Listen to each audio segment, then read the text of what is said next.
Welcome to another episode of AI After Hours.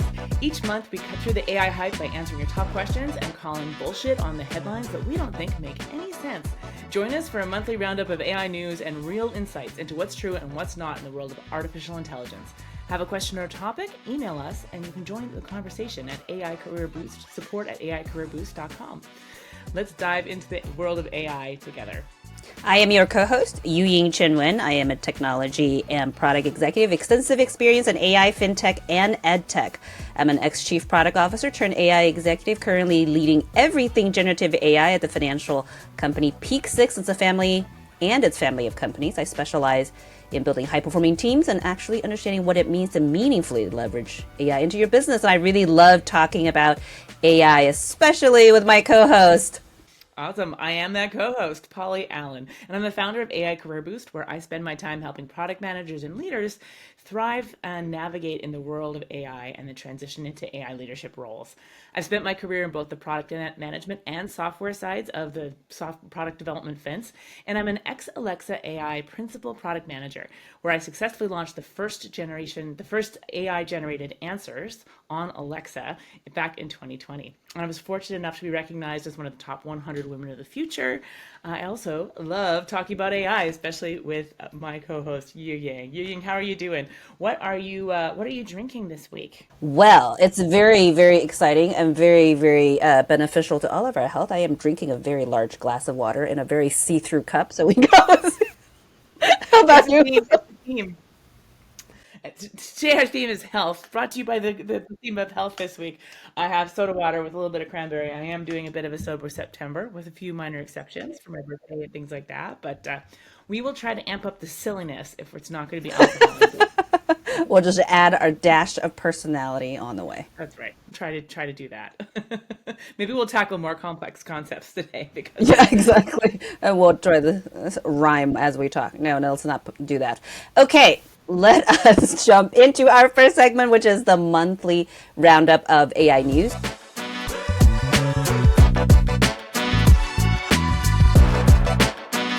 Now, quite a bit of news happens in a single month, but we don't talk through them all. We look through everything for you and filter it out for what's important and actually impactful and not just fluff. Okay, let us see what we picked for September. The most exciting one that everybody was waiting for, if you've heard the word strawberry whispered, no, it's not the very delicious fruit that we all like on shortcake. It is the new open AI model, previously codenamed Strawberry, that was lauded for its advanced reasoning skills. It is on preview. You can get access to it actually through your ChatGPT subscription. It is limited. API calls are limited, but this is the one that everybody kind of has been waiting for, promised for its advanced reasoning skills, ability to do advanced math problems that actually scored, I think, close to 80% on the math Olympiad, is supposed to be at a PhD student level on some of these complex reasoning, coding, and math capabilities. So, Polly, what was your take?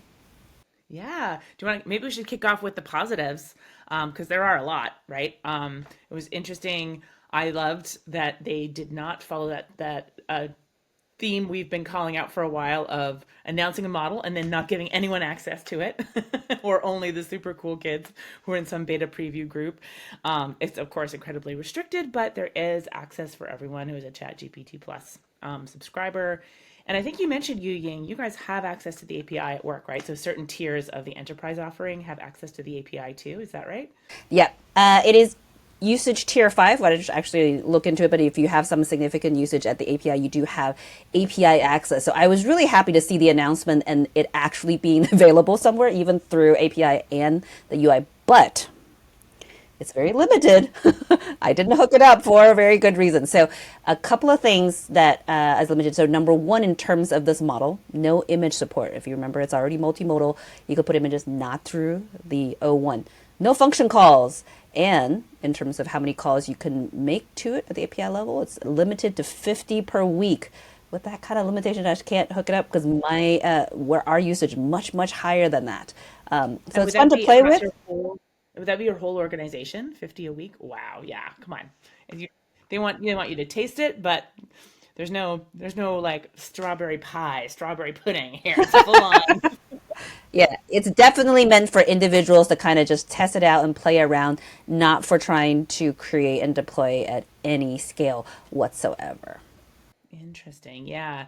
And I do think it's obviously a step forward in terms of reasoning. I think it's interesting because I think of it as like the cutting edge folks who are trying to use these models for the most advanced use cases. Those are the ones who are going to be most excited about this, right? Particularly if you're trying to use agentic systems where you want an agent, an LLM task that is in charge of kind of reasoning, planning through a task and breaking it down into steps. That's one of the places that agentic systems have been breaking down, and that reasoning isn't there to be able to create those steps, actually monitor if they're executed properly. So I think when people actually have a little more full blown access, those will be the kinds of tasks that they'll be going after, along with a lot of these like math use cases, pharmaceutical use cases, math and science reasoning use cases. Um, but interestingly, it doesn't necessarily perform better on our common run of the mill everyday NLP like language tasks, right? Generating our blog posts and the things that people are used to be doing. So it's not a wholesale swap out. It's not like, hey, there's the latest new model. Let's get rid of 3.5 and put in GPT-4 like we're used to, right? Definitely a change in how they roll these out in terms of it being very special purpose instead of just, oh, it's the new, bigger, better model and it's better at everything. Yeah. I watch for kind of where this will get used. I've seen a use case where they're using it for coding applications and have it self iterate. I'm really curious if this will take out an entire swath of the industry that's going after the code creation, app creation using generative AI. So we will see. Yeah. That's right. Replit, watch your back. Cursor, watch your back. Yeah, Potentially. exactly. All Real right. interesting. So that's our first one, hey? Yep, that's the first one. So kudos for being available, watching to see the actual use cases. The second one, this one is just for you, Polly. Have you heard Alexa 2.0, your baby from the first generative AI product that you were able to release? They are now going to update it using Claude Anthropic. I want to know your take on that. Yeah, this was so fascinating. I know that Alexa's been looking for that opportunity to kind of be reborn, right? Where they've definitely know and acknowledge they've kind of fallen behind. They have not been seen as intelligent as some of the new models that have been coming out. Everyone's asking why you had this big head start, Alexa. So as part of their announcements this week, they were announcing a new Alexa 2.0 generative AI. Of course, as someone who is there, 4 years ago, Yep. launching generative AI features. Pioneering You're 1.0. like, but you're like, and now they're like, oh, that old Alexa. That's because we didn't have generative AI. Now the new Alexa is going to be great because it has generative AI. You're like, okay, let's see how this goes. But I do think so. The way their new announcement initially is really that you can just say, hey Alexa, let's chat and enter into a chat mode.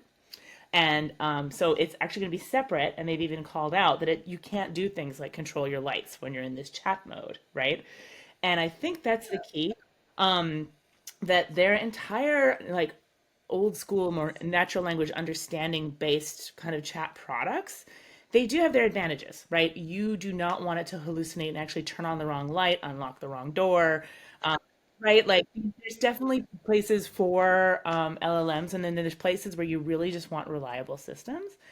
I also think Alexa in particular is a bit hamstrung. There were some like hardware and firmware choices early on where they always thought it was going to be a single turn interaction, like a command and response. Oh, kind And of like so the Google search and not a conversation. But people don't use it that right, way. I've seen the kids. exactly, exactly. So it's always been a struggle. Getting a little technical, one of the things we were always trying to replicate was this notion of sessions. So if you're in a browser, you have sessions, you have cookies, right? When you've made up your own hardware ecosystem and you weren't thinking of the, hey, how do we track conversations with the same person if they come back 2 days later? We don't have a way to do that. And that person, that device is already living in someone's house, right? So you can't go back and actually fix the hardware or the firmware necessarily. So what Alexa's trying to do is actually really hard. And I don't think they get enough credit for this, that they're actually trying to work with some older hardware and firmware systems that didn't anticipate what's going on. So I can see why they're having to roll this out in stages. Potentially it's something that new devices may be enabled with the generative AI and the full generative AI, and older devices won't. I suspect there's a lot of back and forth internally about what the strategy should be there. But you can reportedly soon, not yet, try out their "Hey, let's chat" mode. You have for a while been able to say "Hey Alexa, open Chat GPT," and actually use it that way too. If you want to use LLMs on Alexa. So So wait. I gotta ask you as a former product manager for for this. Was there a feature you really want to do that just wasn't capable that you think now with Anthropic, if I was there, this would be my dream feature? man, yeah. Well, okay. So some of the stuff they're doing is stuff we were dreaming about since back in 2020. That idea of it having multiple answers was a key thing, right? So, of course, it's much harder by voice, but it's already doing this. Now you'll see if you have a show, one with a screen, where it'll be like find related answers and that kind of thing. So that's an attempt to like keep the conversation going, right? I think but the key pieces really were that that NLU was at the stage where multi-turn conversation was really so it wasn't super high fidelity in recognizing what you could say. So anything multi-turn was very hard to get people to go beyond one or two turns because it would often sort of fall off the rails in the voice to text conversion piece, right? So I think that's a great place where they can really take advantage of multimodal models, and I'm sure they're looking at that to really increase the accuracy and Wait, understanding. I have a pitch on the multimodal aspect. Okay, so the glasses are coming in that's integrated, right, with the vision piece. I'm a mom. I have three teenagers. I want to have that connected. I want to look at the mess that's on the ground and be like, okay, who did Who this? did this? I love it. That would be my dream. Like, nope. The AI will tell me. Bring it back to Nerdville. I always loved how when you were checking in code as a developer, there's a feature called blame. You could be like, "Who did this? Blame so and so." That's what you want. You want the blame feature live in real life. Yeah, exactly. And the other one, of course, I want to change. I want to be able to set Alexa's personality to like these two different characters that I've created, so I can talk to whoever I want to Totally. talk to. Totally. Wouldn't it be great? I mean, hopefully, if they nail this, right? Yeah, Imagine buying I'll just different be like, personalities. Alexa, be sassy. Right. And you can have like a pirate one and a sassy one, and you can set to have conversations with each other, right? Like they have like the devices are so cheap. They have gotten those to the cheap point. We were like, why not experiment with like multi-agent communication if you could Oh get my this working god. on it? And the kids will have their own. When the kids talk, they'd be like, "Oh, be the dog from Up." I would love to talk to the dog from Up. I am dog. I am. Fantastic. Oh, totally. So the possibilities are there, but there's still a long way out. So I would say to close out our discussion on Alexa, like it's um it's great that they're going to have some conversational features. It's going to be a sandbox at first. They've definitely said they're going to be rolling out a more LLM enabled kind of infrastructure across all of Alexa by the end of next year. But that gives you an idea of how many features they have to enable reliably for you to still trust these things in your home, right? So I think they've got a really big challenge, but I'm optimistic that hopefully they're headed in the right direction. All right. Well, watch out for it. We definitely had been playing with those in our house when they were around, and the kids do all kinds of silly things with Alexa. All As right. long as they're doing that. Going from the slightly silly to a lot less silly. So the new California AI bill that holds model makers, that means your OpenAI, that means your Anthropic, that means your Meta, the ones that make the generative AI models and makes them responsible for harmful outcomes. This is the equivalent of making gun makers responsible for mass shootings. And this is very key. So this has gone through the legislature. It's not yet signed when I last checked, but this is a change in the approach in the US regulation, which had always held the users of the technology responsible and not the technology itself. This is the difference between the U.S. legislation and the EU AI Act. But this new one out of California, where the majority of the model makers are, this is actually fairly big progress, I would say. But what's your take on it? So is this more restrictive than the EU Act is for EU innovators, or is this about the same in terms of holding them accountable? That piece, I think I have to dig into detail. I can't really assess yet because the EU rollout in terms of impact is also not quite detailed either. Yeah, I think there will definitely see some pushback from the model makers on the ability to innovate with this, right? I do see like all of the system models, et cetera, that they're releasing. So every time there's a new model released, they released a system card or a model card explaining how it's been tested, what it's safe against, what it hasn't been tested against, like where to be careful. But I think it's just going to make model makers way more reticent to release something if there's any if there's any question of what could happen. And the truth is we're really bad at anticipating all the possible ways people can use these things and the potential outcomes, right? So even it also I think kind of throws up more barriers for smaller players. So the bigger players have the infrastructure and kind of this head start on understanding what it takes to be quote unquote responsible. And so I do think that there's a danger that this could quash innovation and lead to more of a monopoly for the bigger players. Yeah, I would agree with that. One of the things you'll see in terms of this, so the strawberry Owen model that just came out, I've heard use cases of people trying to use it for hacking, and it is completely resistant to trying to help you hack, etc. So some certain precautions at the model level is the kind of the only way to prevent some of these pieces. So I do think there's both advantages and yes, in terms of innovation and putting in barriers for smaller model makers, it'll be there as well. So Yeah, we will exactly. see if If you look at this their goes system, beyond California.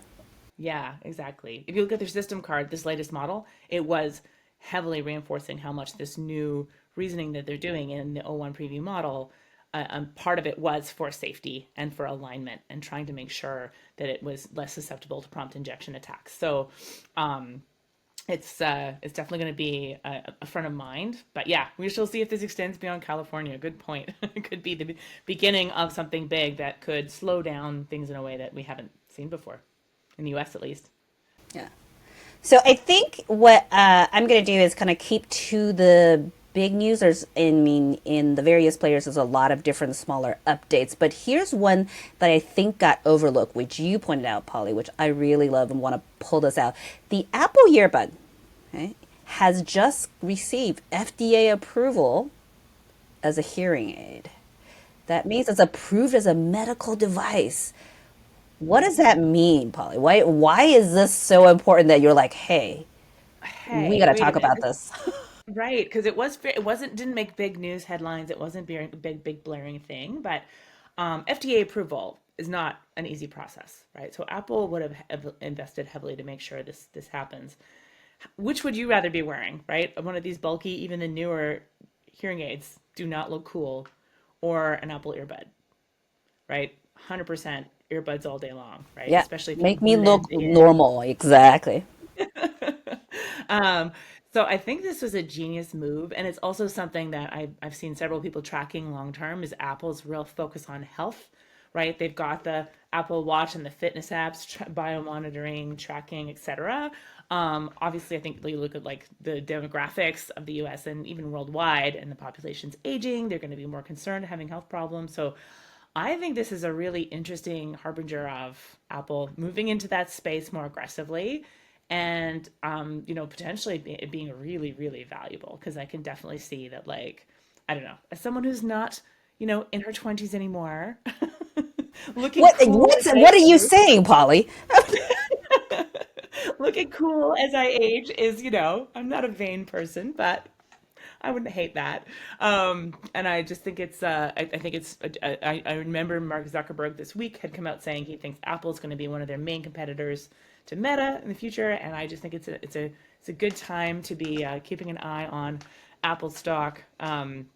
as they're entering a new space where they could potentially make a lot of inroads very quickly. Yeah, I absolutely agree with you on that one in terms of who is actually going to benefit from the use cases for AI and what companies going to pull out ahead as like Nvidia evaluation. Everybody's going to question it. Is it overblown? Is the chip monopoly going to get broken? And you go, okay, well then who is going to benefit? And right now it seems like maybe Meta and Apple. So we're going to watch for that. Yeah. Okay, that rounds us off for the September news, all the big ones that you should care about. Okay, over to you, Polly. Here ends our news section. Well, let's get to our next section, and this is questions.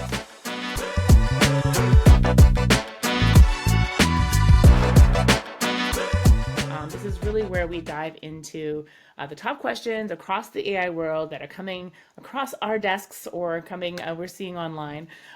So we've searched far and wide and see what people are really talking about right now. The first question I had, actually, it's more of something where I see a lot of people, there's a lot of confusion.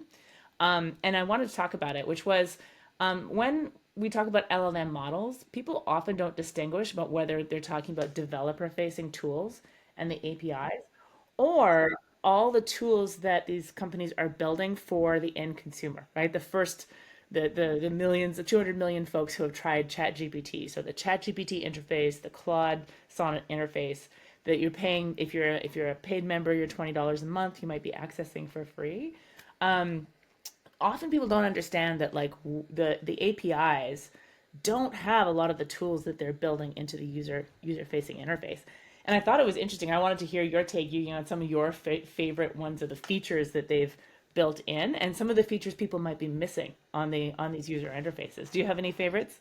I have favorites and I have ones I hate. So always on the different sides. So the the whole custom GPT idea is a great idea, but I really think in terms of how it's implemented, my favorite is the Claude artifact and how that works, because that changes the interaction paradigm where I'm essentially co-creating something and iterating while I look at the end product. I don't know if people realize that that just stepped out of this conversation chat back and forth that you're getting with all the other ones, even the custom GPTs where you're having custom behavior. So the idea of custom GPTs everywhere, right? So Gemini has its gems, OpenAI has its GPT, Claude has its own version, but I think artifacts that done by Claude is the best. Now, can I do the one that I hate? All right. I don't know if you guys have noticed, but ChatGPT has turned on memory. Unbeknownst to people, what that means is as you're conversing with it, it remembers facts or what it considers important facts about you. Now, what freaked me out is I didn't turn it on. It just came on by itself. I was having fun. I was writing a rap lyric for my son's 18th birthday. I was going to write him a rap song because, that's what I do now with AI is write rap songs. And then because of that, I fed it information about my son's hobbies and all of these things.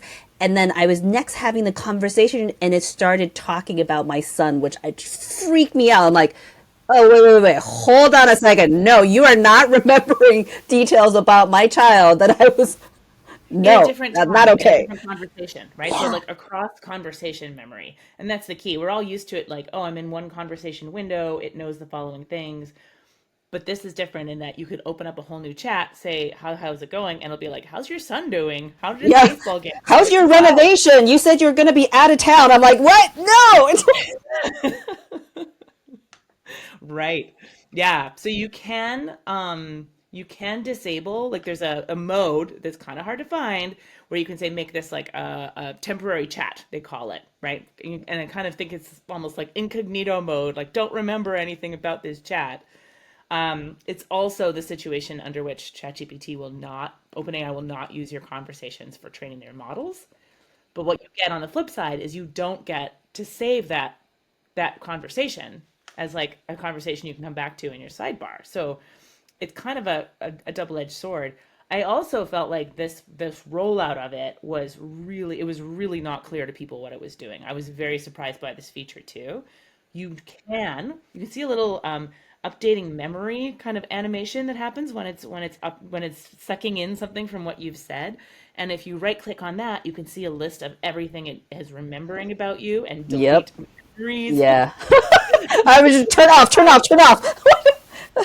Right, exactly. So I'm surprised it hasn't made more of a fuss, but I just think it's that people aren't aware and they're just like, oh, it's handy that it remembers things about me. I get it for the everyday non-technical user.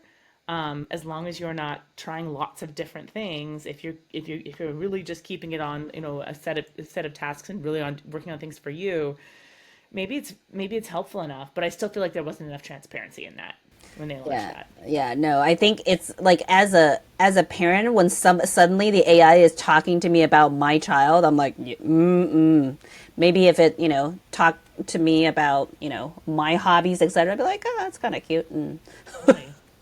Well, you called out the main features that I've been super interested in too. And I think it's key that people know, hey, if you want to have a shareable GPT that is connected to your data, where you have a prompt that you've come up with that you can let other people use, or even publish on the App Store. All three platforms have some version of that. But that artifacts feature in Claude is really nice that it actually pops out like output from your question to the side where you can edit it and revise it. You can even actually run code in that little side window. And so it's kind of like you get to iterate on a particular document. It takes you out of that sort of chat window, which I agree, I really, really like. But keep in mind, so what these features are kind of what these platforms are competing on now too, not just the models. I think that's super interesting and important to keep in mind. Keep a watch for what other features they're releasing and see if they try to differentiate with something new. I do think they're missing the opportunity to really capture the developer mindset, though, because I think some of these business model issues, they're starting to realize and trying to go after the enterprise. Most of the enterprise want to develop against the API and create their own custom in-depth development and not go through the UI. So I am not quite seeing that level of understanding and trying to capture the developer mind share yet. So Great. fingers Yeah, the crossed. developer tools can be pretty janky sometimes, for sure. Excellent. Okay, so that's our first question about LLM ecosystems and customer-facing features versus developing-facing features. The second question that arose in the internet this week in a very large Yep, way very large was way. I saw it. designing features. Should people be able to opt in to your AI features and having their data used in them? Or should they be opted out? So by default. So does everyone get opted in by default and you have to opt them out? Or is everyone not opted in and you have to overtly opt in? LinkedIn ended up in the headlines because they quietly slipped in a toggle deep in their settings that opted people in automatically for using their content that they have online on LinkedIn for model training and for generation, etc. Yu Ying, what was your take? Oh my God. I saw it the moment it came around, I turned it off and I was pissed. Now, we all know, we have this assumption that, look, if the product is free, you're the product. We kind of have this understanding that that's the trade off in general for a lot of the social media products. But LinkedIn feels different, right? Everybody I know reacted very, very poorly because from our perspective, it was not the same thing, and we're seeing this across the board with anything that's facing the enterprise, facing the business users. They're all trying to sneak it in. You saw it earlier with Zoom. We saw it with Slack. We saw it with Adobe. In terms of, hey, we'll just sneak it in and we'll start training on the data. And everybody who finds out, it is a major backlash. People are not okay with it. I have my entire team, all of IT, watching out for features that are turning on by themselves. And we explicit turn them off. We will put in legal terms to ensure it's off. And we are tracking those. This is not okay what they're doing. I see why companies do it, and that when you think about if a company like LinkedIn is trying to make features where they're saying doing some like personalization for different groups, or they're trying to like make things relevant to different segments of the population, and they've got a lot of different people, a lot of different segments to make it relevant to, they need a lot of data. And you're like, how do you make a push to actually get a large segment of the population to opt in? You're looking at like a 2 to 5% opt in rate, probably in most cases, even if you do a big push for this, right? Maybe 10% would be stellar. Whereas the opposite is like, oh, if you opt in by default, you've got 90% of your users using it, even if a bunch of people opt out. And I bet that's still the case, right? The awareness of this is so low, and most people are not thinking about this stuff day to day when they're using LinkedIn. Do you think it's the element of like it being a professional site that made people feel like a little more angry? Because it feels like, wait, shouldn't I be more angry about like Google tracking my whereabouts on my phone and my super personal data about, what's on my playlist and my email, than like the stuff I'm putting out professionally? I don't know. It was interesting to me that there was such backlash for that. I think it's two. Number one, it is a professional network. Number two, a lot of people put value content here to kind of grow their presence, their professional reputation, their businesses, right? You're not really doing that on Facebook. You're not really, right? You're like, there's lots of pictures of my cat. It's great. It's fine. I don't, you could go train it, right? And even then on Facebook and those things, I keep the kids' pictures off, right? So things that matter to me of value. And I think LinkedIn, all the professionals we know put a lot of work into the content, right? You do, I do. We put in free content because we're getting very, very specific things out of it. And I'm not giving that away, right? Even though I'm not charging for that particular thing, I am gaining value from it, and you can't take that away from me and just kind of pull it into your capabilities. Exactly. Well, and I think this notion of our content and our data being valuable, to your point, there's just like data exhaust that's like has happened as you were, trolling around the web. Oh, they tracked me using a cookie. They know I went to this website and then that website. We've been living with it for so long that maybe we're no longer angry about that. But I think people are waking up to how valuable this content is now in a way Yeah. that they weren't I before, think and they it's don't similar to respect. like the Stack Overflow when they made the deal with OpenAI, and the contributors on Stack Overflow was just like, yeah, no, that I'm putting in work. I am, trying to build reputation. You're profiting off of it. No. Yeah. Yeah, exactly. No, I think that's great. Well, that's a great wrap off. Just if you're thinking about rolling out features and whether the opt in or opt out by default, just look at how much trust you could bust by rolling it out, and trying to sneak it by users and getting an opt out versus starting with an opt out and looking for an opt in. I think LinkedIn maybe have received less shade if they had done a big marketing push to let people know about it at least. And so maybe that's something that can mitigate that. But you really got to know how your users are going to react Yeah. before you go too all in on that And one. I think you can get people to opt in by offering them early access to AI tools. Like everybody will opt in to get early access to AI tools that other people won't have right now. So I don't think there is a way to do this properly. Right, bribe us properly. Come Yeah, on. breakfast properly with something of value, and we will share our valuable That's right, content. Right, exactly. exactly. Awesome. Well, that's the questions for this week. All right, and with that, we come to my favorite section of all podcasts ever, and not just our own, which is the BS in AI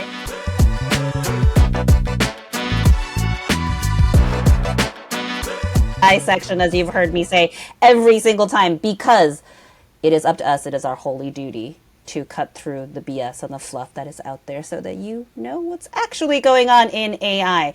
And with that, I will start us off. Oh my goodness. Aquahire. Have you ever heard of this word? It is not an interesting swimming technique. Don't, definitely not. I'm a terrible swimmer. I did not make that one up.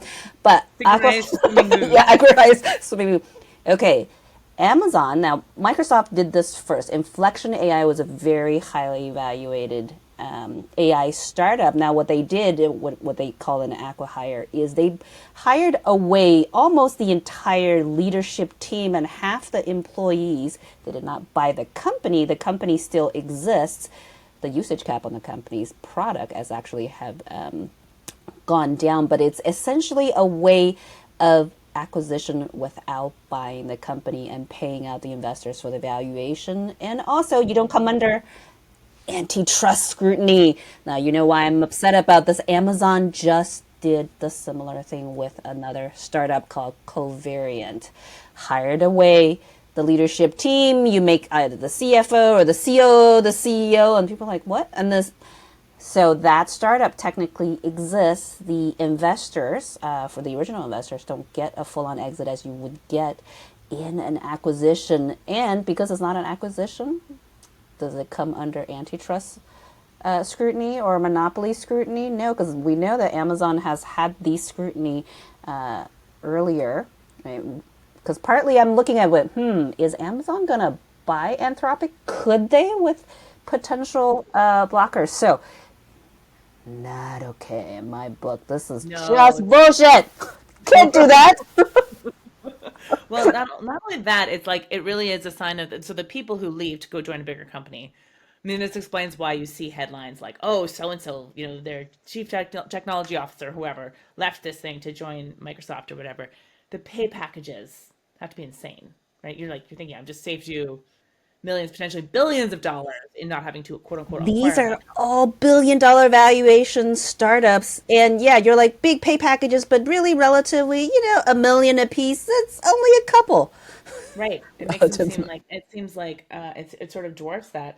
But you've also got to realize, like, wow, how much are they completely boning their old company and their old investors when they do that too, right? So that's definitely something you don't do without thinking about the bridges you're going to be burning, in those situations. So you can guarantee those conversations happen in very small rooms behind closed Yeah. doors, And I before they definitely feel happen. bad for the CEO or the CFO who suddenly is the CEO of an AI startup. I'm like, really? You're going to expect me to believe that that company is going to grow the same way it was beforehand with the full on technical leadership? Yeah.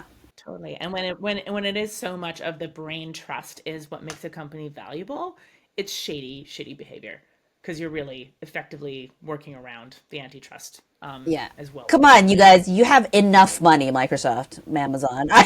I see your market cap. Jeff Bezos, I see you. You can afford it. Deal with it. Come on. I'm sorry. Buy the startups. Yeah. Awesome. No, that's a Yeah. great Do one. it properly. Yeah. All right. Under the Your screen bullshit. acquihires. Bullshit. Yeah. Pronounced. I love it. Okay, so mine is it's I hate to call it outright bullshit because it doesn't make me angry when it happens. I often see people, often less technical people, using terms, and I'm always thinking, oh man, for more technical people, that's like nails on a chalkboard. I'm gonna hold until you actually say it. So I'm just not gonna jump ahead with all my laughter here. I'm sure you have a few Telecasting. too. Okay. One of the ones that's driving me crazy right now is when people refer to training a model or fine tuning a model. So these all get conflated with like the generic notion of giving information. Like in a prompt, you are like, the following information. Or are you actually giving it examples and changing the model by training it using fine tuning? And then sometimes people will just be like, oh, and then I just fine tune my prompt. I'm like, don't say fine tune my prompt. You don't fine tune a prompt. Like it's partially it's like there's this imprecision in the language that we've been using that we're trying to not delve into all the complexity to be able to share information with non-technical folks and keep everyone in the loop. There's more and more things that less technical people can do now, including fine tuning a model. OpenAI has a really great tool for that, where you can give it examples and build your own model that's fine tuned for your use case. So cool. But yes, it's the conflation of training and fine tuning. Oh, it just makes my head hurt when people aren't precise. And just so you know, you will lose respect in technical rooms if you are like conflating these terms when they're like, we have a very specific technical meaning for that. And if you're just using it willy-nilly like the English word training in these rooms, there's going to be you'll be placed on the like you're the non-technical person kind of end of the spectrum, and I don't think you want to do that unless you're choosing that, right? Yeah. I have to say that I am very literal. Technical people tend to be very literal, and people go, "Oh, we train the model and all this," and I just believe them. And every now and then, I'm like, "Wait, that wasn't 6 months or $100 million. How did you train the model exactly?" Oh, this is this. I'm like, okay, so you changed the files you uploaded into RAG, and I'm just like, when because I'm such a stickler, and I never say that I'm creating a custom model. I never say I'm training a model. I never say I fine tune a model unless I actually run fine tuning. I'm like, it's a pretty heavy technique. Depending on if I have at least 10,000, then maybe I look at it because that's not really going to change things. And it sounds like I'm not doing advanced things against all these people who are like, oh, I train a model, I have a custom model. I'm like, I don't think so. You have a prompt in a document. Exactly. So it's so tough because I wish I had great guidelines to give you like what to say. The key is that the big players aren't helping us, right? The new O1 model, it has this whole thing that it's uploading saying like I'm thinking, and you're like it's not thinking. It's doing. They won't tell us, right? Yeah. Um, and it's like they're using analogies to the human brain or to human thought processes in order to kind of give you an idea of what it's doing. I'm okay with that in consumer facing applications, and if you're using ChatGPT and showing it to someone and saying it, oh, I taught it these facts, and now it's thinking, I totally wouldn't hold that against you.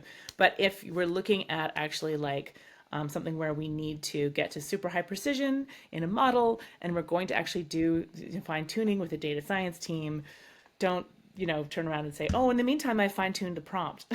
Like, no, you edited the prompt. You updated, you improved the prompt. Right? Yeah. The other one that drives me crazy is just that everything now is an agent. Everything's an agent. Like, what's not an agent in AI? Everyone's like, custom GPT is an agent. Chat GPT is an agent. Oh, if I had an agent do this. Um, and then what it loses is in the sort of cutting edge agentic AI circles, they're referring to agents as much more like goal driven, something that doesn't necessarily, you don't have to spell out the steps it has to take. You actually give it a goal and it has the autonomy to do its own planning. It has access to outside tools to actually connect to external APIs. It could write some code, connect to an API, send a command, get the results back, right? It's such a cool idea. It needs more robust models like the promise of the new I01 model. But right now, it's just getting lost in the noise of everything's an agent. Generative. Everything is an AI agent. A lot of them I see are just, they're literally custom GPTs. And they're like, this is an AI agent that does marketing work for you. I'm like, that's a custom GPT that writes a blog. Or the AI agent that I've seen a lot is, oh, this one does executes code. I'm like, that's a function call. Right. Which agents like ChatGPT can do too. So that's not exactly. And the Yeah. line is blurry. But I again, I feel like we're not being precise enough in our language, and it's gonna continue to bite us if we don't come up with more precise terms. While still, I get it. We need to abstract that complexity away for people too. So let's keep working on it, tech folks. Let's make it more understandable. So maybe like a version of the self-driving, which I feel like is a really good phrase. If we can use that, because agentic is very difficult understanding, like self-planning, or Right. yeah. Yeah, totally. Self-learning, I've heard that definitely, like self-reinforcing, just checking its answers, that kind of thing. I like that. It's a better analogy, right? Like And this it's is, easier to understand because I think people are steering away from it because agent, what is that, a spy? I'm like, be, yeah, it also doesn't sound like something you want to be doing anything on your behalf. Totally. Yeah, exactly. But a self-driving car version of ChatGPT, that's maybe the best analogy I've heard so far. Kudos to you. all right, we're going from Excellent. bullshit into excellent insights here. And so, Right. Well, that is how we're wrapping up our bullshit section. So we only have time for one last section, and that is plugs. So tell me, Yu Ying, what do you want to plug this month? as always, my Substack, ewing.substack.com, where I write lots of insightful articles, and really proud of the one coming out this week, which is actually on the 4 archetypes that I do think will thrive in the age of AI. Very different personality. See if you can find yourself that subscribe to my Substack. Fantastic. Excellent Substack. I always tote that as one of a really great follow. I have two courses coming up that I'm really excited about. So it's the last cohort for the year for our generative AI from idea to MVP course on Reforge. It's been one of the most popular courses on Reforge. And we've just had a blast teaching it. So it's been fantastic. So that kicks off on October 4th, I believe, on Friday. So it's just a 3-week course. Get caught up on AI, learn how to build, whether it's an agent or Yeah, I was going to say, are you building an agent? Are you tuning a model? Are you? come out of it, and you'll be able to talk to your tech teams and they will never think that you're non-technical. It's great. We'll get super clear on all the language to use. So that kicks off October 4th. And then our next cohort of the Complete AI Product Leader Blueprint kicks off on October 11th. So that's going to be the 8-week bootcamp where you actually get to work with me to build a project over the course of 8 weeks. And at the end, we have 2 months of support to integrate that into your resume, your LinkedIn, actually your job search if you're looking for a job or applying it at your work. So it's a full 4-month program, helps you transform into that thriving AI leader. And more and more JDs now are asking for AI experience. I can That's right, vouch for that exactly. one. So if you haven't gotten it in your work, this is the place to get it on your own and get it with a team helping you who's got your back. So check that all out at aicareerboost.com and be sure to book a AI discovery call with me if you're interested in our programs. Yep. Talk Awesome. to And Polly lastly, live and not just watch her on podcast. that's right. Lastly, as always, we'll be shamelessly plugging the show. So don't forget to like and subscribe. Go to your favorite podcast pipe and give us 5 stars or whatever the positive thing is on that. Whatever the positive And thing if is, you want to just reach make out with it the questions, best. we'd love to have you join the conversation. So send questions to support at AI Career Boost. And we'd love to hear them. So that's another episode of AI After Hours. Hopefully, we managed to make it fun, even if we were merely drinking water. The best source of hydration for everyone. Exactly. We'll see you next time, everyone. Thanks so much.